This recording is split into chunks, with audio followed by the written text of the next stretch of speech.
வணக்கம் மக்களே, நான் உங்கள் வினோத். கொடைக்கானலில் இப்போ நீங்கள் வீடியோவில் பார்க்குற மாதிரி தான் இன்றைக்கி காலையிலேருந்து கிளைமேட் இருக்குது.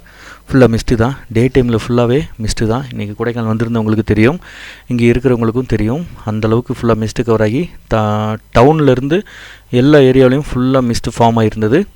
வெயிலும் இல்லை, மழையும் இல்லை. மழை 2 நாள் ஆச்சு மழை பெஞ்சு. நேற்றுக்கு மழை இல்லை, இன்றைக்கி மழை இல்லை. ஆனால் இந்த வாரம் மழை இருக்குன்னு தான் அப்டேட் இருந்தது. ஆனால் இப்போ வரைக்கும் மழை இல்லை. ஸோ கிளைமேட் ரொம்ப அருமையாக சூப்பராக அட்டகாசமாக இருக்குது. வேறு என்ன சொல்கிறது, அடுத்து ஆகஸ்ட் 15, 14, 15, 16 இந்த 3 நாளுமே பயங்கர பீக்காக இருக்குது. ஸோ புக்கிங்லாம் நிறையா புக்கிங் எடுத்துகிட்ருக்கோம். அட்வான்ஸ் பே பண்ணி புக் பண்ணிகிட்ருக்காங்க. அதுக்கு அடுத்த வாரம் விநாயகர் சதுர்த்தி அந்த டைமுக்கும் புக்கிங் ஆகிட்டுருக்கு. ஸோ நீங்கள் வர்றதுனா அட்வான்ஸ் பே பண்ணி புக் பண்ணிக்கோங்க. சொல்லப்போனால் செப்டம்பரில் மிலாடி நபி ஓணம்லாம் வருது இல்லையா, அதுக்கே நாங்கள் இப்போ புக்கிங் எடுத்துகிட்ருக்கோம். மோஸ்ட்லி ப்ராப்பர்ட்டி கவர் ஆகிட்டுருக்கு. ஸோ நீங்கள் வர்றது கன்ஃபார்ம்னா அந்த டேட்டுக்கும் அட்வான்ஸ் பே பண்ணி